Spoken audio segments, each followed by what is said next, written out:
여호와는 나의 빛이시요 나의 구원이시니 내가 누구를 두려워하리요? 여호와는 내 생명의 능력이시니 내가 누구 앞에서 떨리오리까? 시편 27일. 이 구절은 어둠 속에서 등불처럼 빛나는 말씀으로 이어집니다. 시편 27장은 하나님의 말씀의 보석으로 믿음과 용기, 신뢰의 창하이며 오랜 세월 동안 수많은 사람들에게 피난처가 되어왔습니다. 삶의 어두운 골짜기를 지날 때 두려움, 불확실성, 고립은 피할 수 없습니다. 그러나 이 시편의 깊은 진리를 마음에 받아들일 때 우리는 변화됩니다. 오늘 저는 여러분을 성경에서 가장 강렬한 구절 중 하나로 더 깊이 들어가도록 초대합니다. 이는 단순한 묵상이 아니라 하나님의 부르심입니다. 하나님은 여러분이 혼란 속에서도 용기와 평안으로 살아가기를 원하십니다. 20세기 가장 위대한 설교자 중 한 명인 빌리 그레이엄은 시편 27장이 그의 영혼의 보호막이었다고 말했습니다. 이 글을 다 읽고 나면 그 이유를 분명히 알게 될 것입니다. 미래에 대해 불안해한 적이 있으신가요? 모든 것이 잘 되어가는 것처럼 보일 때에도 무언가 잘못될까 두려웠던 적이 있나요? 시편 27장은 하나님의 마음에서 직접 나온 말씀으로 이러한 불안에 답합니다. 이 시편은 여호와는 나의 빛이라고 선언하며 시작됩니다. 성경에서 빛은 방향, 명료함, 위로, 소망을 상징합니다. 오늘 여러분이 발견할 것은 단순한 성경 공부 이상입니다. 이 시편이 장애물에 대한 시각을 바꾸고 역경 앞에서의 태도를 변화시키며 모든 것이 불확실해 보일 때에도 하나님을 신뢰할 수 있는 능력을 줄 것입니다. 다윗이 기록한 이 시편의 말씀은 궁전이 아니라 동굴에서 핍박과 어두운 밤, 상처받은 마음 속에서 나왔습니다. 그는 자신이 선포하는 것을 직접 체험한 자의 권위로 진솔하게 말합니다. 앞으로 몇 분 동안 우리는 이 시편에서 나오는 기독교 원리를 탐구할 것입니다. 하나님의 빛이 두려움의 그림자를 어떻게 흩어버리는지, 하나님의 임재가 우리로 하여금 후퇴하지 않고 도전을 직면하게 하는지, 그리고 평생 주님의 집에 거하는 갈망이 우리 믿음의 핵심이 되어야 한다는 것을요. 새로운 방향을 찾고 있거나 희망을 되살리고 싶거나 시련 속에서 흔들리지 않는 확신을 찾고 있다면 이 글은 여러분을 위한 것입니다. 시편 27장의 메시지는 유효 기간이 없습니다. 그 말씀은 살아있고 강력하며 지금 이 순간 여러분의 삶에 적용될 수 있습니다. 계속하기 전에 한 가지 부탁드립니다. 믿음을 강화하는 메시지를 받고 싶다면 이 채널을 구독하세요. 우리는 매일 실질적이고 강력한 방식으로 하나님의 말씀을 나누며 이 메시지를 통해 성령께서 여러분의 영적 여정을 강화하시기를 기도합니다. 이제 이 놀라운 시편에 숨겨진 영감받은 원리들을 발견할 준비를 하세요. 성경을 펴고 마음을 열고 하나님의 성령이 여러분에게 깊이 말씀하시도록 허락하세요. 두려움을 이기는 하나님을 신뢰하라. 여호와는 나의 빛이시요 나의 구원이시니 내가 누구를 두려워하리요. 시편 27일. 어떤 날에는 우리가 침대에서 일어나기도 전에 불안이 우리를 휘감으려 합니다. 심장이 두근거리고 생각이 흩어지며 잘못될 수 있는 모든 것을 상상하기 시작합니다. 바로 이런 순간에 시편 27장의 말씀이 그 변화의 힘을 드러냅니다. 다윗이 여호와를 나의 빛과 구원이라고 선포할 때 그는 깊은 진리를 선언합니다. 하나님은 어떤 두려움보다 크십니다. 하나님의 빛은 어둠 속에서 깜빡이는 약한 불꽃이 아닙니다. 그것은 길을 밝히고 어둠을 몰아내며 우리에게 앞으로 나아갈 용기를 주는 강력한 빛입니다. 그리고 그분이 주시는 구원은 영생에만 국한되지 않습니다. 그것은 우리의 일상 속에서 나타나며 불안, 의심, 절망, 외로움에서 우리를 해방시킵니다. 그래서 다윗은 대담하게 묻습니다. 내가 누구를 두려워하리요? 그는 자신의 용기를 자랑하는 것이 아니라 하나님과 동행하는 자는 두려움 앞에 굴복할 필요가 없음을 선언합니다. 이 확신은 저절로 생기지 않습니다. 다윗은 실제 상황에서 하나님을 신뢰하는 법을 배웠습니다. 그는 맹수, 거인, 핍박, 부당한 비난을 직면했고 동굴에 숨어 지냈습니다. 그 모든 가운데 그는 계속해서 여호와는 내 생명의 능력이라고 단언했습니다. 이는 진정한 신뢰가 삶의 전투 속에서 형성된다는 것을 우리에게 가르칩니다. 이는 일시적인 감정이 아니라 매일 먼저 하나님을 바라보는 결정입니다. 혹시 큰 역경을 겪으면서도 굳건히 서서 미소를 띠며 다른 이들을 격려하는 사람을 아는가요? 그리고 어떻게 저럴 수 있지? 라고 궁금해한 적이 있나요? 답은 그들의 확신의 근원에 있습니다. 하나님이 그 근원일 때 믿음은 아무리 강한 폭풍 속에서도 흔들리지 않습니다. 최근 교회에서 한 자매가 증언을 나눴습니다. 남편을 잃고 재정적 어려움을 겪은 후 그녀는 매일 아침 찬양으로 하루를 시작하며 큰 소리로 오늘은 승리의 날이다.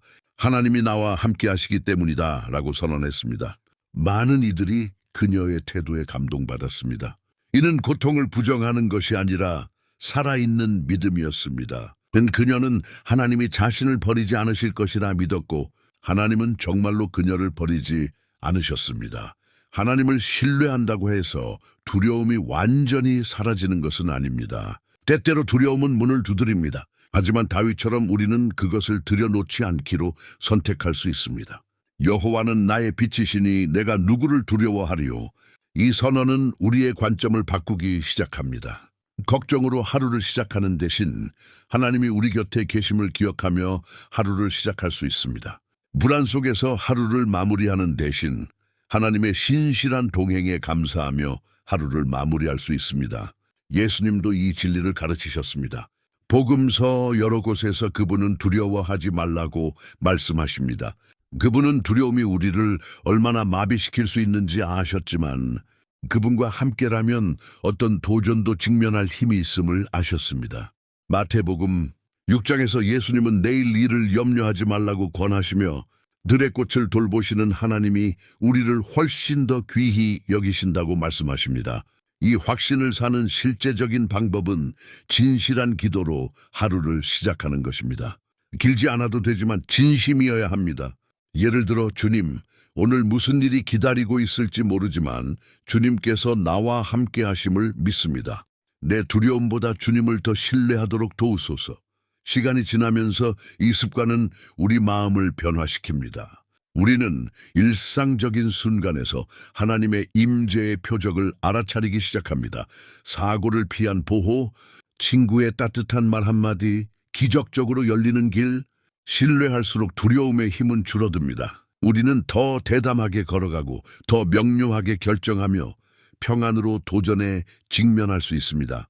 왜냐하면 우리가 혼자가 아니라는 것을 알기 때문입니다. 여호와는 우리의 빛 구원 능력이십니다.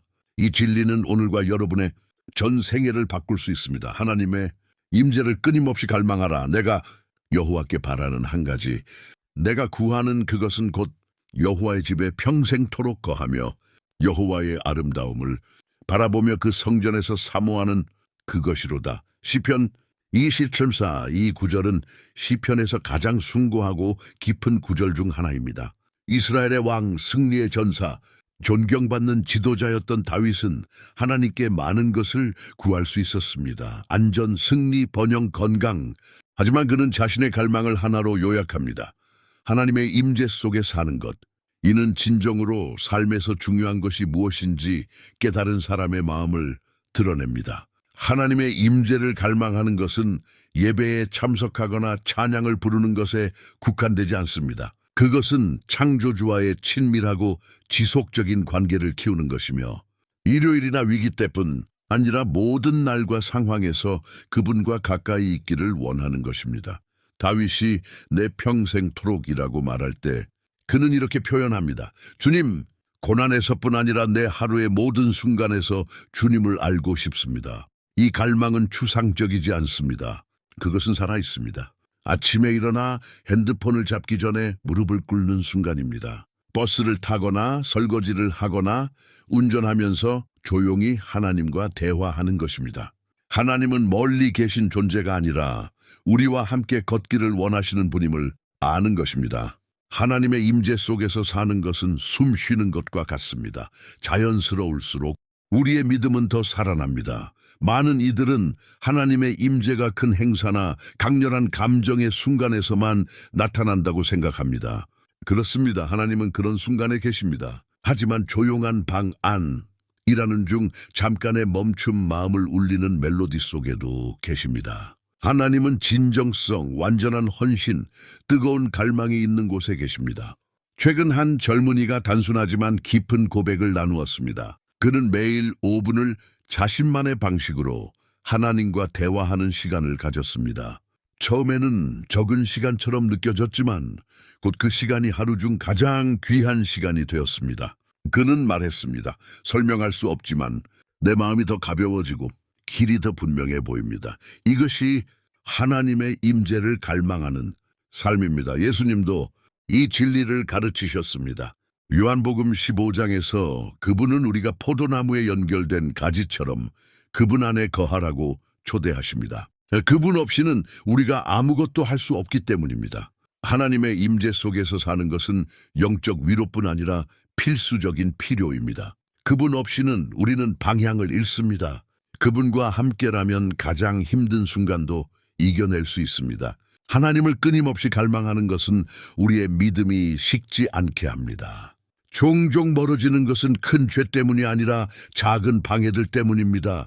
기도를 미루고 말씀 읽기를 건너뛰고 하나님의 말씀을 묵상하지 않습니다. 점차 우리는 마음이 멀어졌음을 깨닫습니다. 다윗은 이를 알았기에 분명히 기도했습니다. 주님, 매일 주님을 찾고 싶습니다. 나를 주님과 멀어지게 하지 마소서. 하나님을 우선순위에 두는 것은 우리의 영적 삶을 강화합니다. 유혹은 힘을 잃고 의심은 답을 찾으며 외로움은 줄어듭니다. 왜냐하면 이전에 공허했던 순간에서도 하나님의 동행을 느끼기 때문입니다. 바쁜 일상 속에서 이 갈망은 도전이 될 수 있지만 간단한 한 걸음으로 시작됩니다. 아침에 짧은 기도, 점심시간에 한 구절, 하루를 마무리하는 찬양, 꾸준히 물을 주는 이 작은 씨앗들은 평안, 힘, 지혜의 열매를 맺습니다. 시간이 지나면서 놀라운 일이 일어납니다. 우리는 필요 때문에만 하나님을 찾는 것이 아니라 사랑으로 찾습니다. 그분과의 교제는 기쁨이 됩니다. 그분과 대화하지 않으면 하루가 불완전한 것처럼 느껴집니다. 이것이 친밀함, 하나님께서 자녀들과 원하시는 진정한 교제입니다. 다윗이 여호와의 아름다움을 바라본다고 말할 때 그는 단순한 시각 이상을 말합니다. 이는 경배, 감탄, 깊은 관계입니다. 하나님의 임재에 잠김으로써 세상의 것들은 중요성을 잃습니다. 하나님의 아름다움을 발견하는 것은 도무한 특권입니까? 그리고 우리가 그분을 더 찾을수록 더 많이 발견합니다. 방향, 평안, 명료함이 더 필요하다면 여기서 시작하세요. 하나님의 임재를 끊임없이 갈망하세요. 이 갈망은 모든 것을 변화시킵니다. 문제가 사라져서가 아니라 하나님의 임재가 우리가 문제를 대하는 방식을 바꾸기 때문입니다. 인내와 용기로 기다리라. 여호와를 바랄지어다. 강하고 담대하라. 여호와를 바랄지어다. 시편 27:14. 기다리는 것은 결코 쉽지 않습니다. 우리는 빠른 답변, 즉각적인 배송, 즉시 메시지의 시대에 살고 있습니다. 하지만 하나님은 세상의 리듬으로 움직이지 않으십니다. 그분은 정확한 시간에 행동하십니다. 그래서 다윗은 시편 27장을 필수적인 권고로 마무리합니다. 여호와를 바랄지어다. 그는 이 지침을 반복하며 마치 초조하거나 지친 사람에게 말하는 듯합니다. 다윗은 고통과 믿음으로 기다리는 힘을 알았습니다. 여호와를 기다리는 것은 멈춰 있는 것이 아닙니다. 그것은 적극적인 믿음의 자세입니다. 즉각적인 답이 없어도 계속 기도하고 인정받지 않아도 섬기며 모든 것이 불리해 보여도 믿는 것입니다. 다윗은 덧붙입니다. 강하고 담대하라. 기다림은 내면의 힘과 영적 용기를 요구하여 포기하지 않도록 합니다. 얼마나 자주 우리가 참을성 부족으로 하나님의 축복을 놓치며 그분이 행동하려는 순간에 포기하나요? 아브라함의 이야기는 이를 보여줍니다. 아들을 약속받았지만 시간이 너무 길게 느껴지자 하갈을 통해 하나님을 도우려 했습니다. 이 성급함은 많은 고통을 가져왔습니다. 하나님은 약속을 이루셨지만 조급함은 길을 더 험난하게 만들었습니다. 반면 올바른 마음으로 기다리는 법을 배우면 기다림은 학교가 됩니다. 하나님은 우리를 빚으시고 우리의 성품을 강화하시며 상황이 아니라 그분께 신뢰하는 법을 가르치십니다. 답이 올 때 우리는 더 성숙하고 준비되고 강화됩니다. 12년 동안 아이를 기다린 기독교 부부가 감동적인 증언을 나눴습니다. 그들은 검사, 치료, 응답 없는 기도, 눈물을 겪었지만 믿음을 잃지 않았습니다.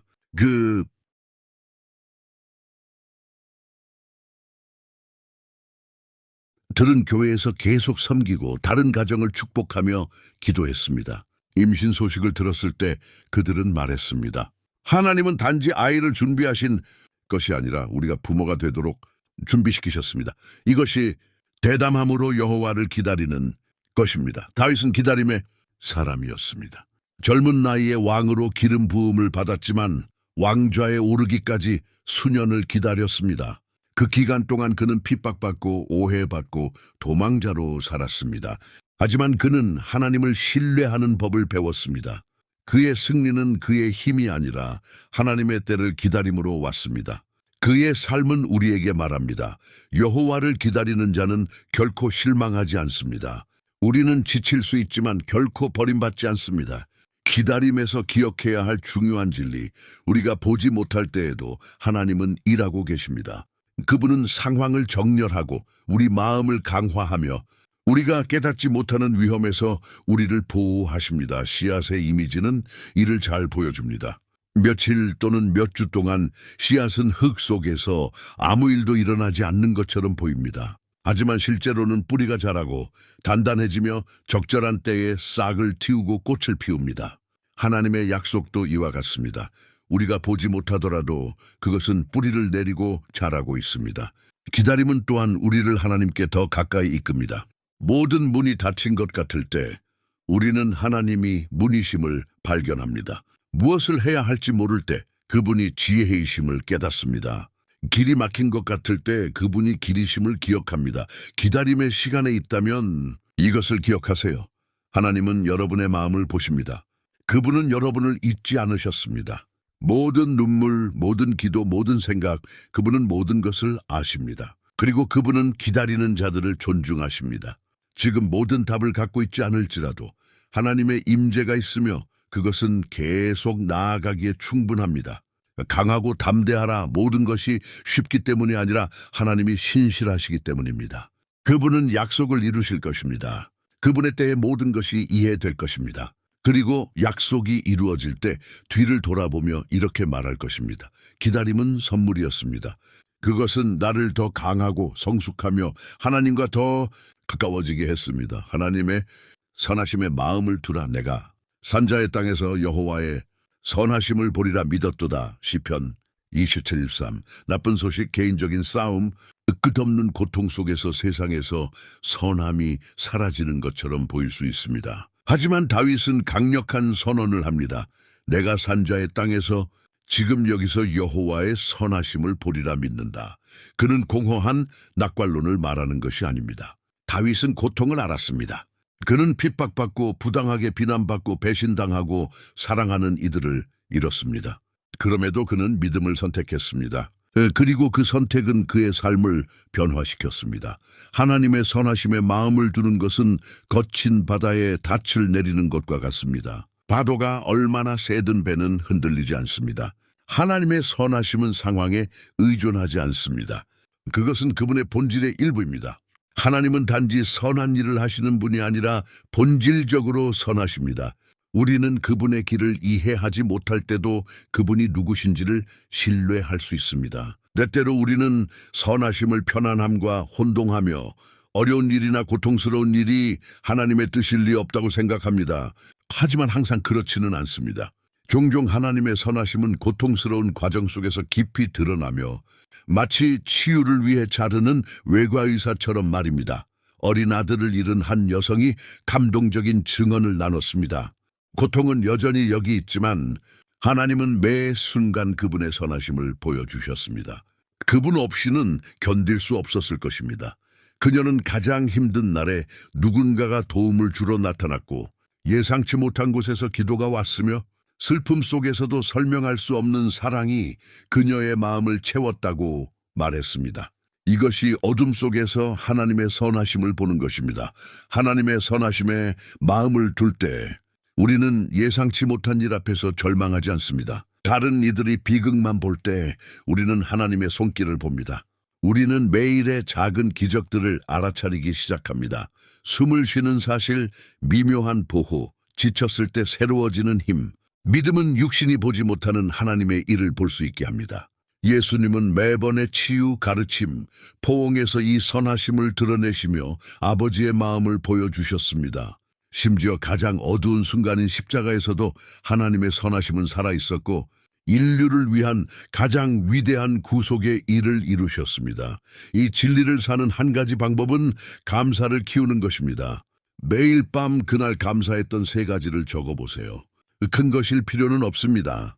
따뜻한 커피, 예상치 못한 전화, 평안을 준 기도. 이 습관은 우리의 눈을 하나님의 선하심을 알아보도록 훈련시키며 그것을 더 많이 볼수록 더 깊이 믿습니다. 그리고 더 믿을수록 더 많은 평안을 찾습니다.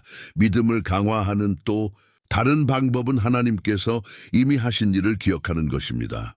다윗은 여러 시편에서 하나님의 과거 일을 회상하며 현재의 믿음을 굳건히 했습니다. 새로운 도전에 직면했을 때 멈추고 생각해 보세요. 하나님께서 나를 몇 번이나 구원하셨는가? 몇 번이나 내 기도에 응답하셨는가? 이러한 기억은 마음을 강화하고 희망을 되살립니다. 하나님의 선하심에 마음을 두는 삶은 모든 것을 이해하지 않고도 신뢰하는 것입니다. 이렇게 말하는 것입니다. 모든 것을 이해하지 못하지만 하나님은 선하시다. 이 믿음은 하나님의 마음을 기쁘시게 하고 우리를 지탱하며 우리를 변화시킵니다. 시간이 지나면서 우리의 삶은 이 선하심을 반영합니다. 우리는 더 자비롭고 공감하며 관대해집니다. 왜냐하면 우리가 하나님께 그렇게 사랑받았음을 알기 때문입니다. 어려운 순간을 지나며 더 나은 날이 올지 궁금하다면 답은 예입니다. 모든 문제가 사라져서가 아니라 하나님의 선하심이 지금 여러분과 함께하기 때문입니다. 눈이 보지 못하더라도 마음은 믿을 수 있습니다. 그리고 믿는 자는 소망으로 걷습니다. 다윗처럼 선언하세요. 내가 믿는다. 이 믿음이 강해질 때까지 반복하세요. 하나님의 선하심은 결코 실패하지 않으며 여러분이 있는 바로 그곳에서 여러분을 찾을 것입니다. 고난 속에서도 굳건하라. 군대가 나를 치러 와도 내 마음이 두려워하지 아니하며 전쟁이 일어나 나를 치려 해도 내가 오히려 안심하리로다. 시편 27:3. 다윗은 압박 속의 삶을 알았습니다. 그는 핍박받고 배신당하고 비방받았으며 도망칠 곳 없는 적들에게 둘러싸였습니다. 그럼에도 그는 단호히 말합니다. 내가 오히려 안심하리로다. 이는 진정한 믿음이 문제가 없는 상황에서가 아니라 문제 속에서 하나님의 임재 안에서 생겨난다는 것을 보여줍니다. 굳건히 서는 것은 고통을 무시하거나 모든 것이 괜찮은 척하는 것이 아닙니다. 눈물 흘리며 계속 걸어가되 하나님이 매 걸음마다 함께 하심을 믿는 것입니다. 답이 보이지 않아도 기도하고 마음이 무거워도 찬양하며 삶이 불안정해 보여도 하나님의 신실하심을 선포하는 것입니다. 이것이 끈질긴 믿음의 힘입니다. 교회 찬양팀의 한 젊은 여성이 만성질환 진단을 받았습니다. 증상은 예측할 수 없었고 침대에서 일어나지 못하는 날도 있었습니다. 하지만 예배에 참석할 수 있는 날에는 주변의 마음을 감동시키는 열정으로 찬양했습니다. 한 번은 그녀가 말했습니다. 모든 것이 괜찮아서 찬양하는 것이 아닙니다. 고통 속에서도 하나님이 선하시기 때문에 찬양합니다. 이것이 굳건히 서는 자의 힘입니다.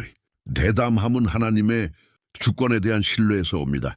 모든 것이 무너지는 것 같아도 그분은 여전히 통제하십니다. 어려운 때에 하나님께서 우리를 잊으신 것처럼 느껴지기 쉽습니다. 하지만 진실은 그 순간에 그분이 어느 때보다 가까이 계신다는 것입니다.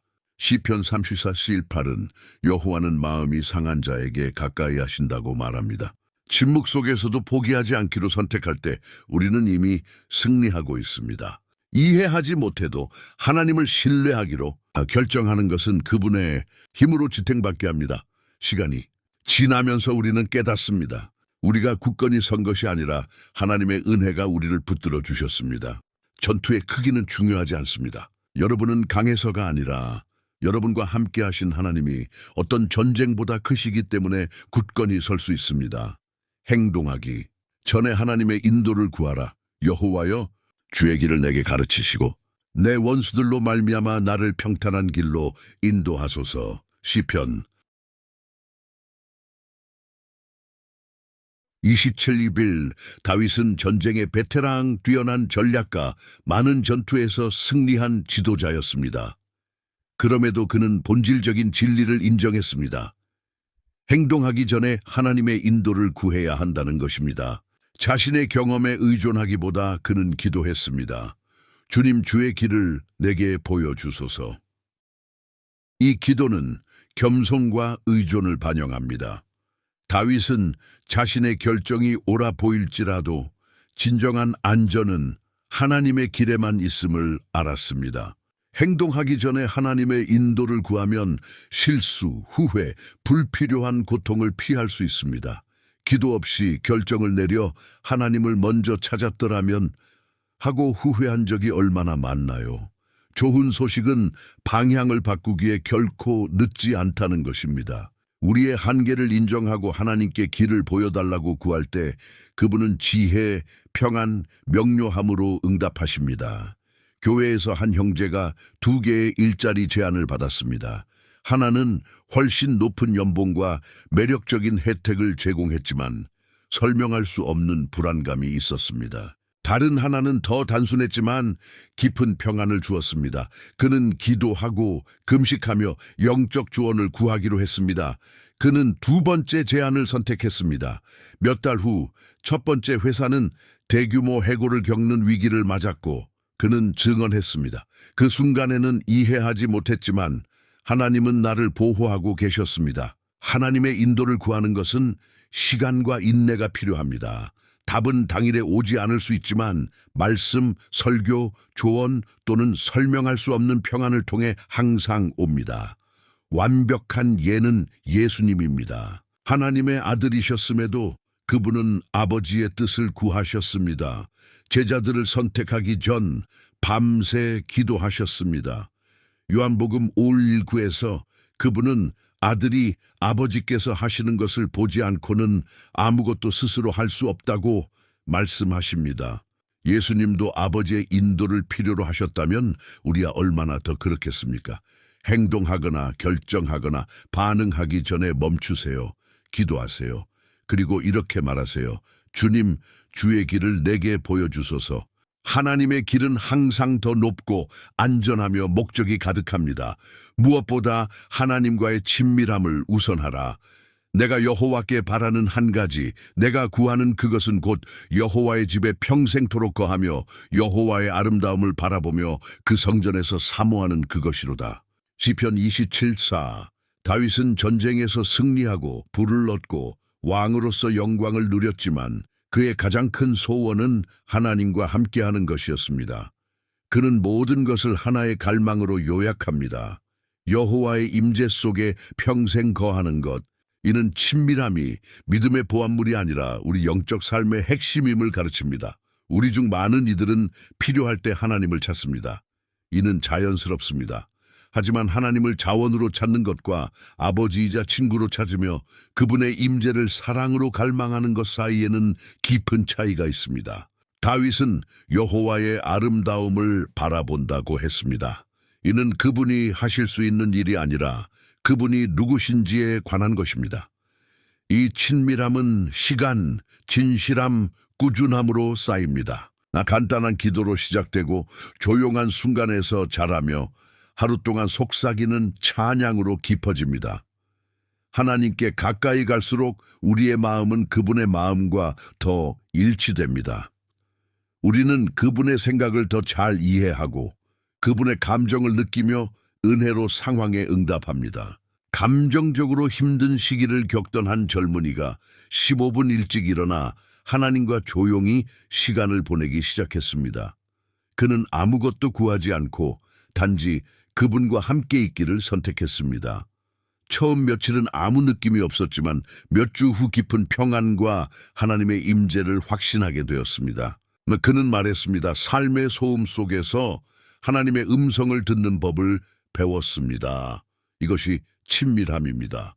예수님은 이 친밀함을 사셨습니다. 하나님의 아들이셨음에도 그분은 광야로 물러가 기도하셨습니다. 요한복음 17장에서 그분은 기도하셨습니다. 영생은 곧 유일하신 참 하나님과 그의 보내신 자 예수 그리스도를 아는 것이라고. 여기서 아는 것은 단순히 지식이 아니라 깊은 관계입니다. 매일 이